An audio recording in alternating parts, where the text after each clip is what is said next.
What was the most forbidden sex you've had? Went RV camping with my ex's very religious parents, brother, sisters.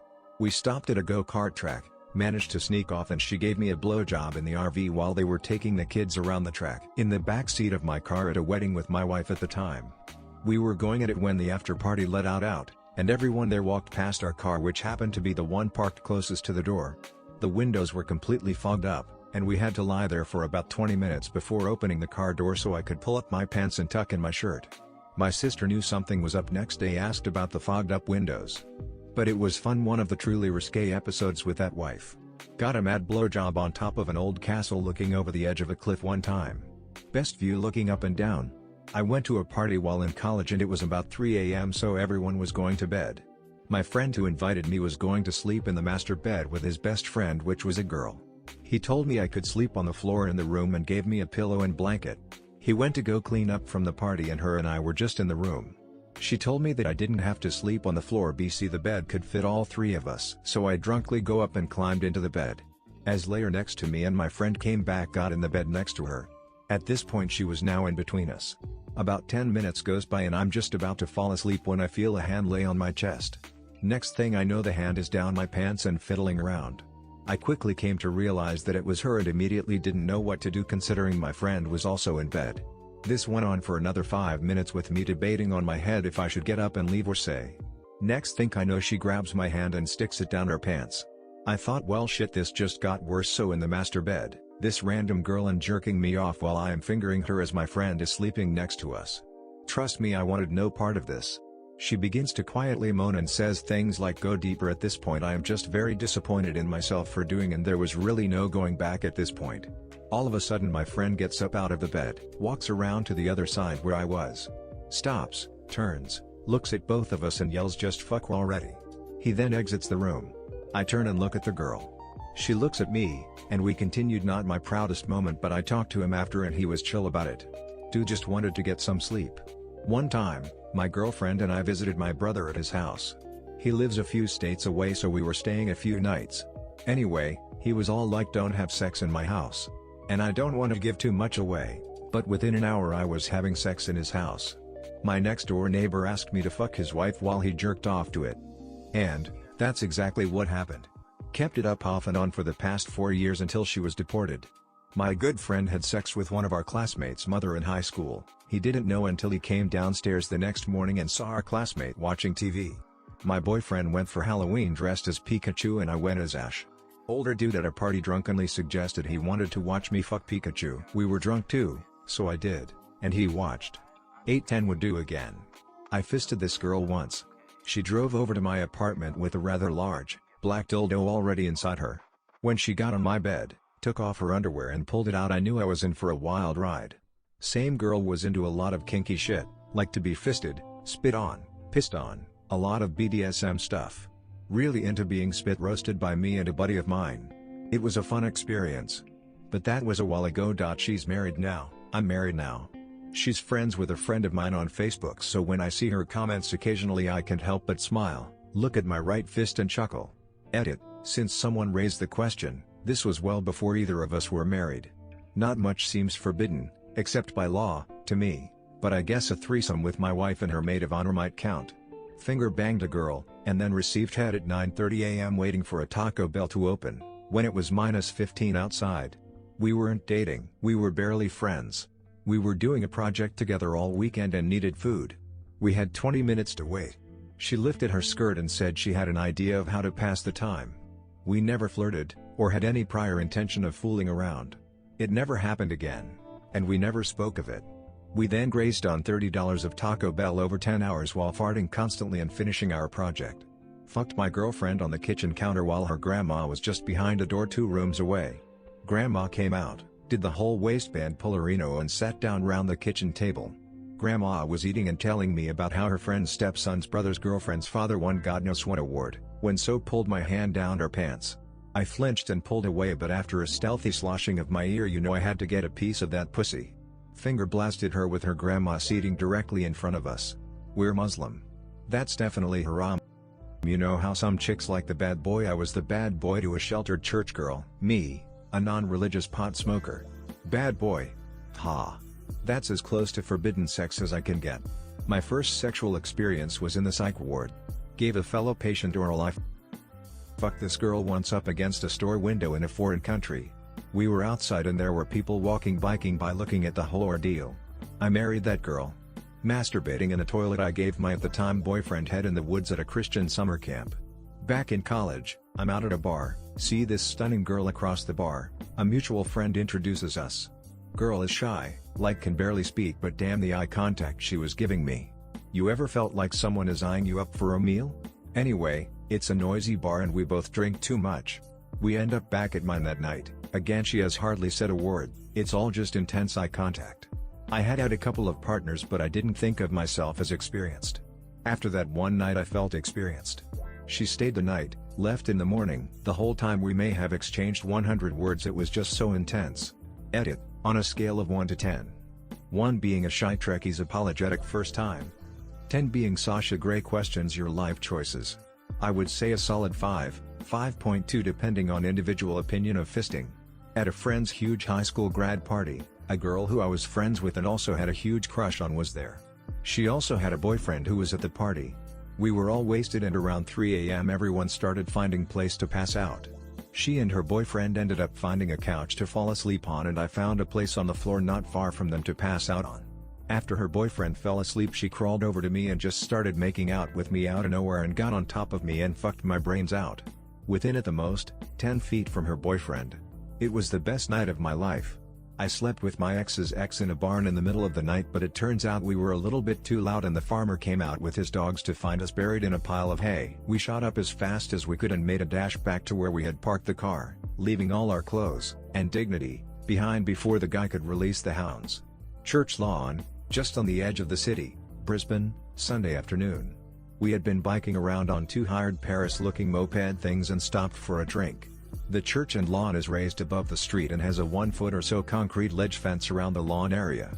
We heard a few people walking below us and had lots of stop-start moments. Broke up the day nicely smile. I have too. Me and my ex were walking down by the docks of boats in a state park on Long Island. We were both in high school, aka young and horny, so we hopped onto a random stranger's boat and started fooling around. Ended up with her riding me while I was sitting in the captain's chair. Bent her over while she was grabbing the steering wheel. Went on for a bit, then decided to come across the control panel. And yes, I'm aware of how fucked up that is and if I could go back and not do it, I wouldn't. Dick move on our parts. End of June, 2009, so I was 20 and my girlfriend was 18. It was really hot and I just got done with work so I went and picked her up to go to the beach. On the way I started kinda playing with her a bit, and within 2 minutes she had the bottom portion of the bathing off and was giving me a hand job as I desperately looked for a place to park so we could have some sex. After 40 seconds I went fuck it, here we go, a double fence street. And pulled over. I had a RAV4 so we put the back seats down and I got on top of her and started going to town. Left the windows down halfway since it was so nice out. After 5 to 10 minutes, we started hearing voices, getting louder and getting very close to us. I look up and around, and there are about 10 parents standing in a group, just milling about. I instantly duck down and go, don't move, so many parents and we both just freeze.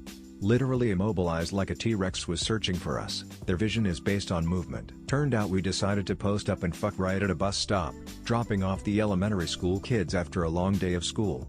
Thankfully the bus came about 2 minutes later, so we didn't have to wait long. Waited another 2 minutes, promptly finished up and got dressed and left quickly. Had sex on a DC metro train. No one else was on the car. We would briefly stop whenever the train would pull into a station. When no one got on, we would immediately resume. This went on for a few stops until people eventually boarded. Banged an American girl in a temple in South India when I was backpacking through the country. Probably with my GF, now wife, in her parents' house. It really wasn't that forbidden, I've just led a boring life. Sex with a friend's ex. I'm weak. Friend had some problems with drugs. She texts me she wants to talk about friend. Comes to my apartment. I'm weak. She's a redhead. Also sex with a longtime friend. On a Greyhound. But not in the nasty bathroom in the chair, with strangers both behind and in front of us. I still often think back to that 16-year-old hottie pounding on my lap, tits bouncing away. When we all disembarked, one guy in particular was looking at her like she was a rock star. I've told this story a few times on here. I'd been single for years, and this old high school acquaintance joined our friend group. She had a boyfriend, but he never came to hang out with us and she complained about him all the time. Anyway, one thing led to another over several months and she ended up giving me a BJ. Then a few weeks later, after a lot of alcohol, she mounted me. Pretty sure I didn't finish. Buckle up folks, bit of a long story. So my mom invited me as A+1 to a wedding in Mexico last year so she and my grandma wouldn't have to drive alone. The bride-to-be was the daughter of one of my mom's best costumers, so it was important to my mom to appear fairly civilized, but we ended up getting a little lit before the ceremony, 2 for 1 on drinks at the pool before. Anyway, I met the bride's cousin at the reception who was 7 years my elder. I was 22, she was 29, and proceeded to very drunkenly hit on her and publicly feel her up a little. It was not discreet, the bride definitely said something. The night progresses and we find our way back to her room, which was in a condo her parents were renting. Sex ensues that night and again in the morning. However, in the morning, during the act I looked out at the beautiful view of the ocean because we didn't have blinds in the room. At that moment I noticed in a reflection in the glass railing on the balcony that our parents were outside drinking their morning coffee while I was giving it to their daughter. They could have looked in at any moment. We went on for longer than I would like to admit. The whole morning my mom had no idea where I'd gotten off to and thought I had been kidnapped or something. DL, doctor made a scene at a wedding. Banged the bride's cousin almost in front of her parents. Accidentally received but stopped a BJ from a married guy. I'm straight. I thought he was straight. We were drinking all night and I didn't want either of us to drive, so I booked a room and we went out drinking more. I was possibly too drunk to have stopped him from even starting, but thankfully I came to my senses and told him no. When I was 19, I attended the funeral of my great-aunt. My mom very awkwardly asked me to speak at the funeral, which was both surprising and unsurprising. Surprising, because I had a minimal relationship with my great-aunt, and unsurprising because I have a reputation for good toasts and public speaking. So I hastily compiled a few stories, anecdotes and nice words, and rehearsed as much as I could. I was only given 2 days advance notice, far less than I would have preferred. So I'm doing my best to prepare and the day arrives. It quickly becomes clear that I am not offering remarks, I'm delivering the lone eulogy. I would later find out that her son felt too broken-hearted to speak, and no one else in the family, her nieces and nephews, her daughter-in-law, her brother, my grandfather, was willing to step up. It was a very small, perfunctory ceremony in a funeral home, maybe about 24 people. The funeral director begins the remarks, gives the vital stats, and introduces me. Buoyed by a shot from the flask I asked my older brother to bring, I take the stage and set about memorializing the great-aunt who doted on us when we were young kids but who I never got to know as a person. I'm stretching, filling time with an ad-libbed story about how excited she was at her son's recent wedding, when I see the girl. She was about 5 feet 5 inches tall, shortish dark brown hair cut in a bob framing her face, wearing a tasteful navy blue dress that looked more like what a young professional wears to the office than funeral attire, but it had a small keyhole cutout with a peak of very enticing cleavage. My eyes landed on her just as she dabbed a tear with a handkerchief.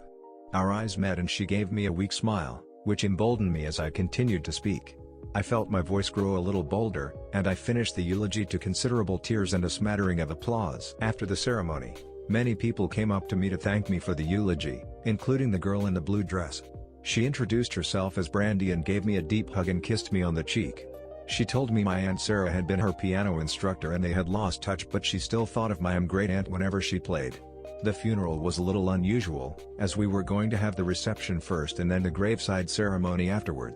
So we go to this hall for a luncheon and I sit at a table with my cousins. Brandy walks in and makes a beeline for our table. She asks if it's okay if she sits with us, as it's obviously the dedicated young person's table, and no one has a problem, so she sits at the table. Throughout the dinner she is laughing at my jokes and stories, but I don't really notice anything else. After a while I get up to go to the restroom, and as I'm leaving the restroom she waves to me from the end of the hall. I walk over and she indicates a large coat closet room and asks if I wouldn't mind helping her with something. I agree, and she opens the door and pushes me into the closet, shutting the door behind me.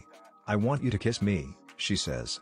I give her a weird look, because I'm 19 and gawky and awkward and this seems far-fetched, so she says, "I know that's forward and it's a lot, but I feel like when you were speaking I saw your heart and it was beautiful and I want to kiss you and feel your heart." I'm sorry, that's so weird, I'm going to leave now and regret this my whole life. I quickly assure her that it's not weird, even though it definitely was, and I thank her for what she has said. She steps forward and I wrap my arms around her back and we kiss. It's a little awkward, but still nice, and we share a few more kisses, each smoother and less clumsy than the last as we get used to each other. We should probably get back, she says after an awkward pause, but thank you. I needed to feel something, and then she trailed off. We go back to the table at separate times and pick up where we left off, conversationally. She's still laughing over hard at all my jokes, and her glances are getting more daring and suggestive. I'm trying to muster up the courage to make sure I get her number or Facebook or whatever, which in retrospect is sad. The luncheon goes on for another hour, and things begin to wrap up. I am out in the front of the venue, smoking a cigarette when she comes up to me again. "Hi," she says brightly. "Listen, I don't know what I'm doing, but I'm having a lot of feelings and it's never like this, but, listen," and she kind of paused. "Would you want to hook up with me?" She blushes deep red, and look like she's ready to run away. Partly because I want to save her the embarrassment, but mostly because I really wanted to, I said sure. Yeah. I couldn't really figure out a way to downplay my own enthusiasm. "Okay," she says, "well then, I already checked out of my hotel, can we go to your place?" Shame, regret and insecurity washed over me as I had to quickly explain I was staying with my mom. She had driven me, and there was no way I could arrange a one-night stand at her home that started at a funeral. Her face sunk, she grew red again and she said, "Forget it, I'm sorry, this is ridiculous. I just need to go home." Luckily at that point my parents came out and I had an excuse to wave goodbye and get out of the situation, holding my suit jacket just so until I could walk off my boner. After a time we were at the gravesite and my brothers, dad and uncles acted as pallbearers.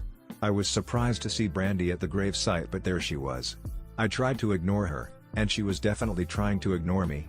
I was almost immediately distracted however, as my grandfather had put everyone in a frenzy. The large framed portrait of my aunt that had sat on the casket had gone missing. We all racked our brains and tried to remember whose car it had ended up in. Playing a hunch, I saw that the hearse we'd brought Aunt Sarah in was now parked back at the entrance building where all the mausoleums were. I headed up there and peeked through the windows, and sure enough, at the front of the bay I saw the white frame. One of the pallbearers must have tucked it in there after the casket. I went around to the back, opened the hatch and climbed in. Just as I reached the frame and was ready to crawl back out, I felt a body slide in next to me. "Brandy. This is perfect," she exclaimed, with a crazed look in her eyes, which scared and excited me.